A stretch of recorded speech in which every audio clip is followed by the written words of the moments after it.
Japan is a soft superpower that's exported its culture worldwide. But there's a lot more to the nation than the car you might be driving or the electronics you're using. Get ready for a tour that will take you to places that include the world's weirdest museum, the one town where there are more births than deaths, and the address of the country's most famous citizen. Fact number 50. Japan just doubled in size, sort of. If you go, you'll likely only visit one of the main islands: Hokkaido, Honshu, Shikoku, Kyushu, and Okinawa. But there are many more. Japan's Coast Guard thought the country had over 6,800 islands, but a 2023 recount using modern tech revealed more than 14,000. So now Japan has a lot more land in the same territory. However, fact number 49, only 430 of these islands are inhabited. If you're feeling adventurous, exploring the uninhabited ones might be your calling. Who knows? You could become the first person to set foot on all of Japan's islands,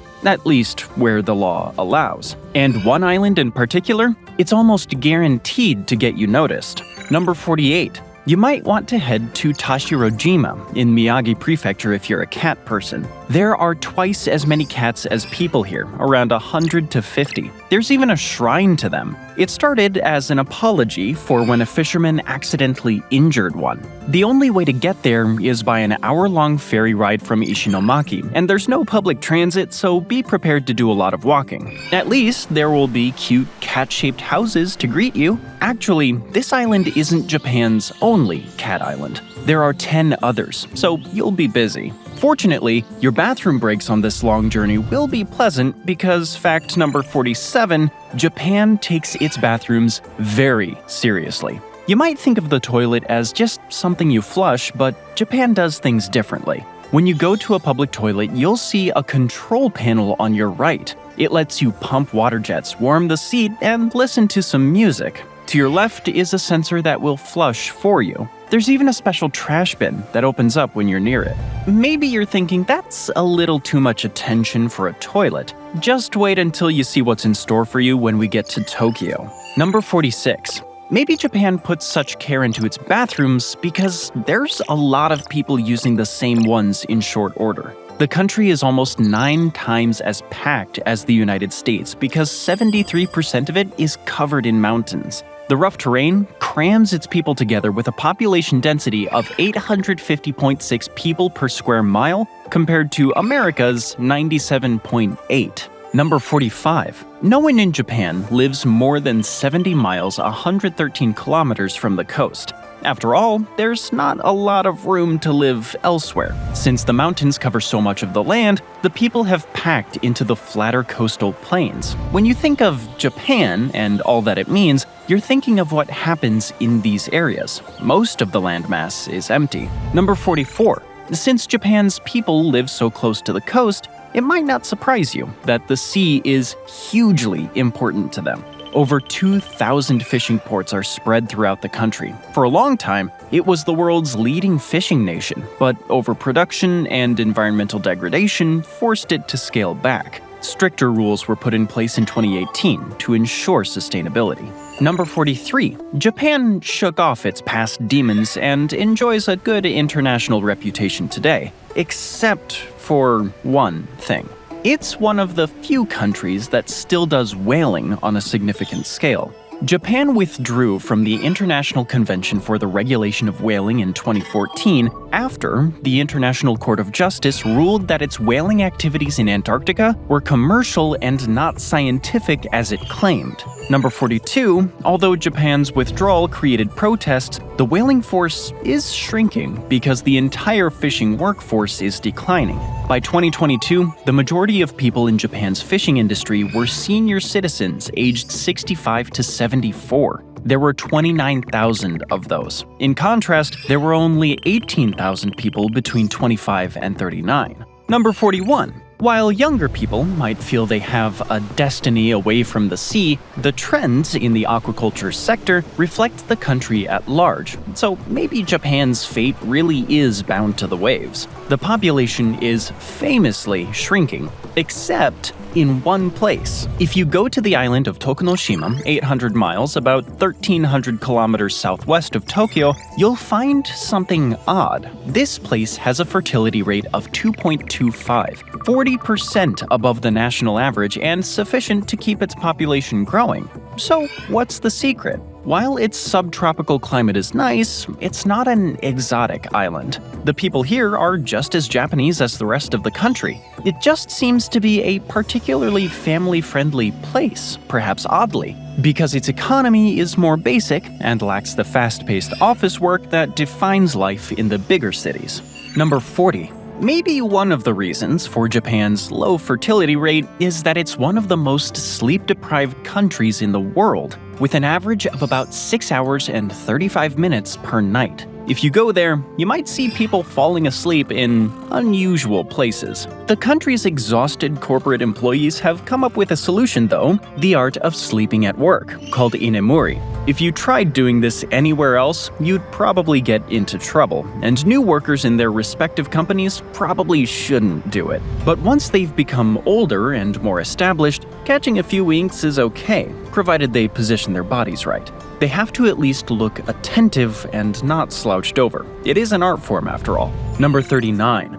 It might not surprise you now to hear that Tokyo can be a stressful place to live in. That's why there are 320 host and hostess clubs concentrated in the Kabukicho district alone, and over 1,000 in the country. Here, attractive young women and men entertain customers of the opposite sex, all for the cost of pricey drinks that some establishments use to get patrons deep into debt. You've probably heard about this, but you might not have guessed that Japanese companies often pay the tabs themselves. It's a way to let their famously overworked employees let off a little steam, and a convenient way of making deals. Number 38. To add even more stress, a lot of streets in Japan don't have names. Instead, the blocks have numbers, with buildings on the blocks numbered by order of their age. Addresses are assigned based on district number, block number, and building number. If you think this sounds confusing, it will be even more so if you go there unprepared.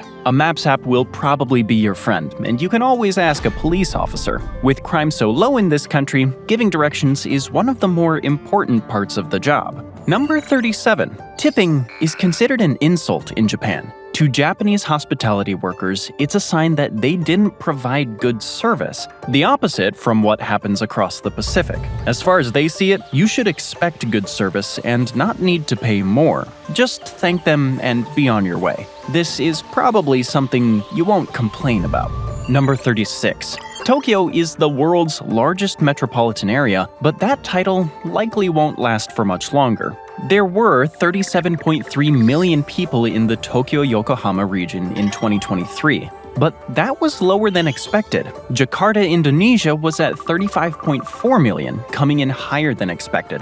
Demographers predicted Jakarta will surpass Tokyo by 2030, and they said that in 2018. The COVID-19 pandemic has likely accelerated things. Number 35. The people moving out of Tokyo are unwittingly fleeing to safer ground. It has an average of 2,200 earthquakes per year. Most of them are unnoticeable because they're below magnitude 2. There were 18 such earthquakes just between May 9th and 10th, 2025, plus one 2.0 magnitude quake.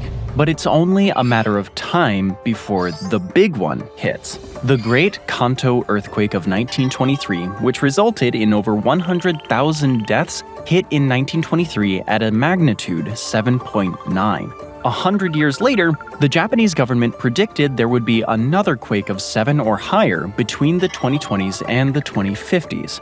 Just don't be in Tokyo when it happens. Number 34. There's a lot of things to visit in the city before then, though, including maybe the most bizarre museum in the world.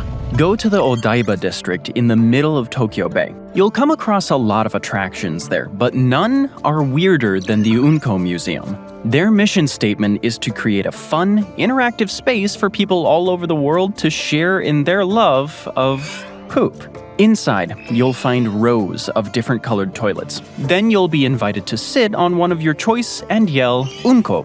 Other attractions include the Princess of Poop Room, the Crappy Arcade, and the Room of Surreal Flying Poop. let us know if you can stomach eating there. Number 33. Since you're in the mood, you might want to view the thing the locals call the Golden Turd. It's not in the museum though. Go to the Asahi Beer Tower Asakusa and you can't miss it. Apparently, this sculpture was supposed to look like a pint of beer, but when you look at it, you'll wonder how many the artists had to drink when they came up with the design. Number 32. Head over to Shibuya and you'll find another odd sight. It's the Tokyo Toilet Project, and yes, these are works of public art. There are 17 of them spread around the neighborhood. They're made by well-known artists like Tadao Ando and Toyo Ito. You can find the most famous in Yoyogi Fukamachi Mini Park and Haruno Ogawa Community Park. Their outstanding features are the glass windows which frost over when the door gets locked, so don't worry if nature calls. We did mention that Japan takes its toilets seriously. Number 31. Japan hosts another strange museum. Travel to Tokyo's Meguro Ward and you'll find over 60,000 parasites. Don't worry, they're safely behind the glass of the Meguro Parasitological Museum. There are 2 floors. The first has material about different parasites, while the second focuses on human and zoonotic parasites. As you might have guessed, the museum is part of a scientific research facility and it's totally free to enter,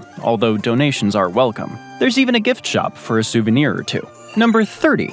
If you want something a little less graphic, you can go to a place that's both a tribute to the past and a preview of the future. In the heart of Shinjuku lies the Samurai Restaurant, once called the Robot Restaurant. For a first show price of 7,300 yen, or around $50, you'll get to see a show that's been described as a distinctly Japanese high-tech cabaret. There's stage fights between samurai and costumed women dancing to echoing taiko drums in flashes of laser lights. And yes, there's probably a robot or two to be found. Some customers said the place was like a dream, or even life-changing.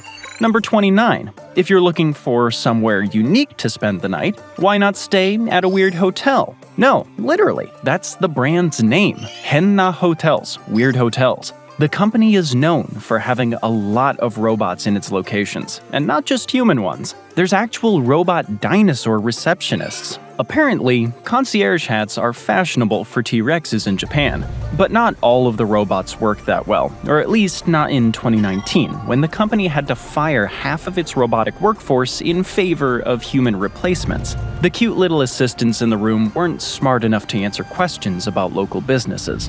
Number 28. If you want something a little more natural, there's Cafe Hoot Hoot in Shibuya. You've probably seen cat or dog cafes in Japan and around the world, but this one is special. Its residents are real-life owls. They're of different species, and you can even hold them with a padded glove. They're not dangerous because they've been raised by humans since hatching. Number 27. Japan is known for its shrines, but there's nothing like the Gotokuji Cat Temple in Setagaya. It's a Buddhist shrine rumored to be the birthplace of one of Japan's most recognized symbols, the Manaki Neko, the lucky cat. In a nutshell, the story goes like this. In the early 1600s, Lee Naotaka, the local lord, was caught in a storm. Fortunately, a cat living here invited him inside so he wouldn't have to walk through the downpour. The cat's legend grew after Lee's death and brought an industry with it. If you want a lucky souvenir from this place, you can spend 300 yen, $2 on a tiny statue, or 5,000 yen, $34 on a huge one.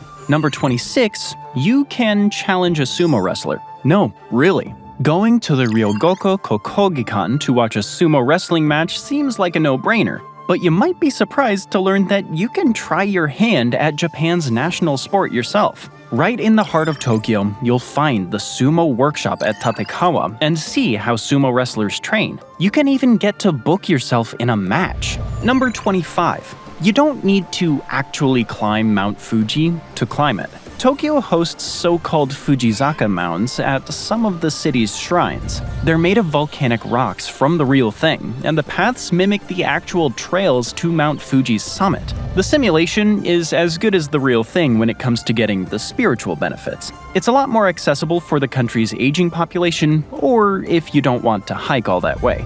Number 24. If you actually do make it to Mount Fuji and you're feeling especially brave, there's a forbidding sight on its northwest flank. This is Aoki Gajara forest, grown on top of dried lava from the nearby volcano. It's said to be haunted with the spirits of yurei, tormented ghosts. Travelers often report strange noises or even ghost sightings. Unfortunately, the place has a darker reputation for another, very real reason. If you see someone in distress, be sure to call the authorities. Number 23. If you want to make someone's day elsewhere, you can go to another robot cafe. At least, that's what it looks like. The Dawn Avatar Robot Cafe is a highlight of Tokyo's eastern Nihonbashi neighborhood. The cafe's robots look like, well, robots, but they aren't powered by AI. They have pilots operating them remotely, and they're people with disabilities working from their homes or places of care. The so-called robots give them much-needed interaction with others that they might not be able to get easily, so you'd be doing some good by going there. Number 22. There's more to Japan than just the capital. It's a country with a lot of different environments, from temperate Hokkaido down to lush subtropical islands. But one thing never changes. Japan's fast-paced lifestyle demands quick convenience. That's why there's one vending machine for every 31 people in the country, and they're unique. When you think of a vending machine, you think of a way to get a quick snack or drink, but Japan's go way beyond that. They include fresh restaurant sashimi, caviar, wagyu, and even winter jackets. You know, just in case. But there's one thing the vending machines can't give you. Number 21. Japan's cultural traditions go back thousands of years, but it's recently adopted one from abroad, sort of by accident. KFC probably isn't on your mind when you think about a Christmas Eve dinner with your family, but it is here. Apparently, the manager of the country's first KFC, Takeshi Okawara, overheard foreigners saying they missed eating turkey on Christmas because it's hard to find in Japan. So he got a clever idea to associate the KFC bucket with Christmas. It helped that Colonel Sanders sort of looked like Santa Claus when wearing the appropriate gear. The Kentucky for Christmas ad campaign went national in 1974, and it's stuck ever since. A third of the company's annual sales in Japan come at Christmas time. Number 20. You won't find a lot of trash cans in Japan. The practice comes out of one of the darker moments in modern Japanese history. On March 20th, 1995, the Aum Shinrikyo cult released sarin gas on 3 of Tokyo's subway lines. 14 people died and 1,000 others were injured. Japanese law enforcement began to fear the possibility of repeat attacks using public trash cans as hiding places and took them away. So, if you need to throw something out, look for the nearest vending machine. You won't find them elsewhere. Number 19. Japan is a hectic, modern country, but there's one part of it where time rolls backwards, sort of. Head over to Gifu Prefecture for a simpler life at Hida Folk Village. There are over 30 houses built between the 17th and 19th centuries that are still standing. It's a time capsule showing what life was like under the last shogunate, from the village chief's house down to storage units. There's a craft center too, where you'll learn how to make things like ceramic cups, local dolls called sarubobo, or glass wind chimes the old-fashioned way.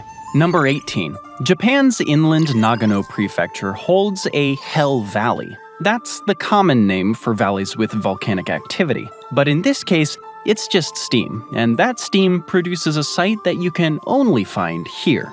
Jigokudani Monkey Park has a community of Japanese macaques called snow monkeys. If you want to see them at their finest, go here between December and March. The monkeys escape the cold by taking a dip in the hot springs. Number 17. If you're in Nara, you'll witness another unique animal sight. There are over 1,000 deer that roam Nara Park. They're so used to people that you can safely feed and take pictures with them, but there's more. They actually know how to bow respectfully when people approach them.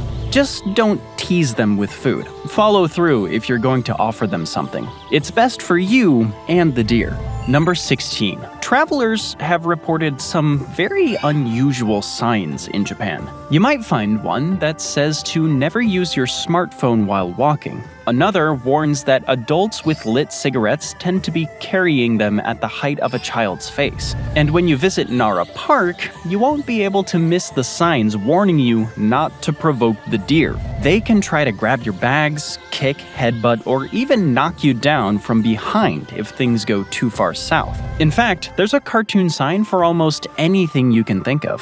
Number 15. If you still want to do an animal tour, head back up to Miyagi and go into the mountains this time. For the price of 1,000 yen, about $7, you can go to the Zao Kitsunemura, Fox Village. There are about 100 foxes roaming the streets. The locals have rescued them from dire circumstances and given them sanctuary. Open a door, and you might find one nosing in. Just remember to follow the village's rules. The foxes are used to humans, but they're still wild animals. Respect that.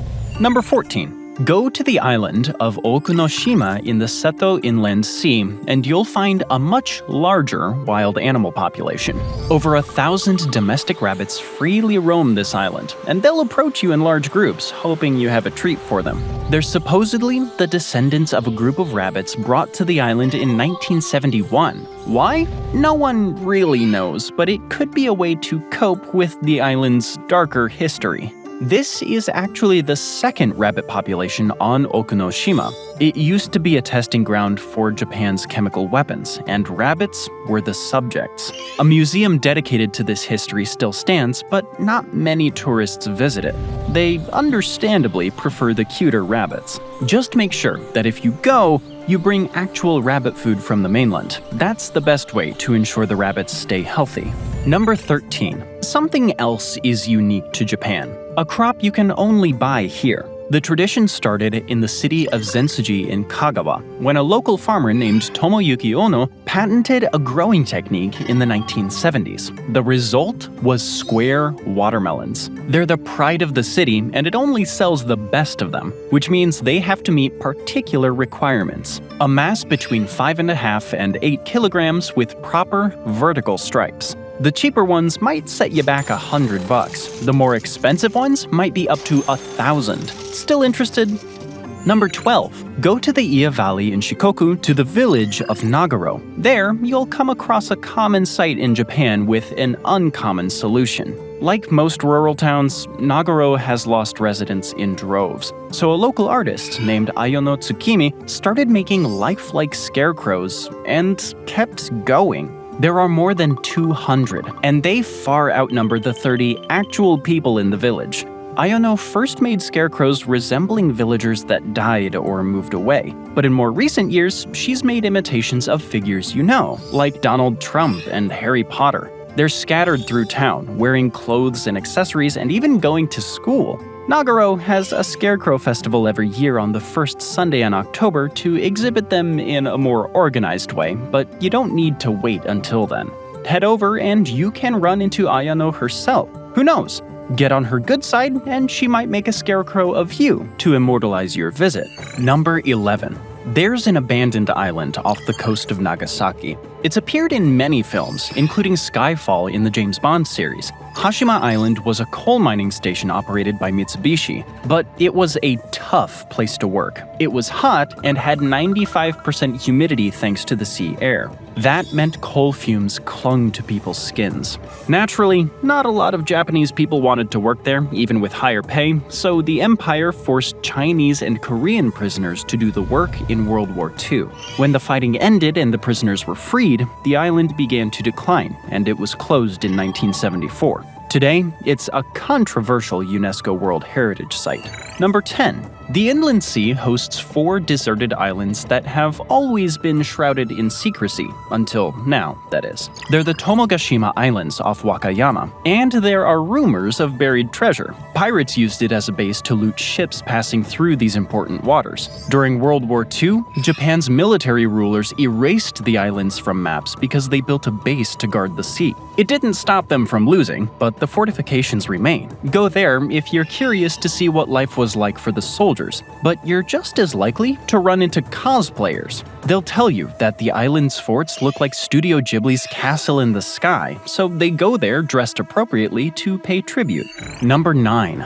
The United States defeated Japan in World War II, and it has more troops there than any other foreign country. There are 120 bases that host about 60,000 troops. With China and North Korea nearby, Japan is vital to America's forward security. The bases have been controversial in the past, but with China's Coast Guard harassing fishermen and a lot of jobs supporting their infrastructure, tensions between the US military and the locals seem to be declining of late. Number 8. Every July, Furano on Hokkaido holds an annual belly button festival. Really? Furano, you'll notice, is in the very center of Hokkaido, just like the belly button is at the center of your body. The locals responded with a festival where they paint their bodies in surprisingly artful designs centered on the belly button. Then, they dance through the streets. Number 7. Far to the south, there are spirits roaming the island of Miyakojima in Okinawa Prefecture in early October. Actually, they're men dressed that way using branches, leaves, and mud. The locals believe that homes and children splashed with mud from these costumed deities will have good luck. They'll even chase you to make sure you share in the good fortune. Number 6. Every December 16th, Japan celebrates its Shukatsu festival, which means it's time to prepare for your end. The so-called ending industry in Japan holds workshops and events about death and what happens after the end. Participants get to learn how to prepare the body of the deceased, psychological preparation, and even lie down in sealed coffins. Vendors sell makeup and hair options too. Feeling festive? If this one's not for you, there's fortunately another option at about the same time. Number 5. On every third Sunday in December, at the foot of Mount Atago, you can see Japan's annual Akatai Matsuri festival. During the festivities, 13 priests dressed up as evil spirits called Tengu try to make offerings to 16 small shrine outposts, steadily climbing up the mountain. Onlookers are encouraged to verbally abuse them as much as they can and compete to steal their offerings.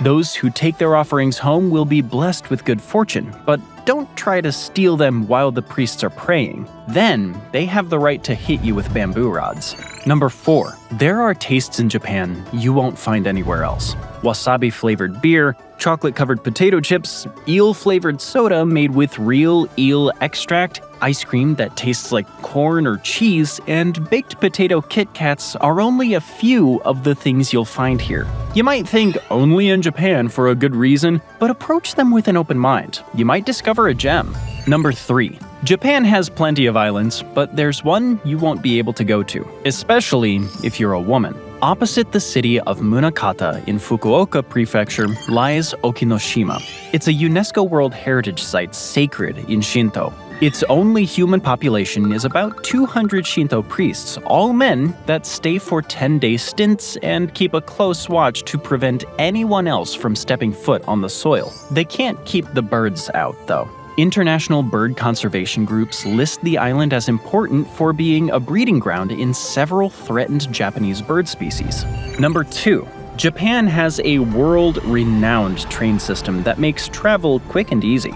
And there are a lot of themed trains to choose from. If you're moving west, why not get on the Genbi Shinkansen, where you'll be surrounded with art inspired by the views of Niigata. Meanwhile, Fukushima has a bullet train with decorations of the entire cultural history of Japan, with footbaths for you to relax in. There are even Pokemon-inspired trains. Choose wisely. And finally, number 1. Godzilla is an official citizen of Japan, and has been since April 9th, 2015. His legal residence is in Shinjuku-ku, Kabukicho 1191. Yes, he's actually there. Take a trip to Tokyo and you can see him looming over the Toho building. The mayor at the time, Kenichi Yoshizumi, presented Godzilla with a sash and charged him to be an ambassador for the country's entertainment and tourism industries. No word yet on what this citizen owes in taxes. Thanks for joining me today. I hope you enjoyed the video, and if you want to see more videos like this, then please consider subscribing and turn on notifications. Really does make a difference. Thanks again, and I'll see you next time on MapPack.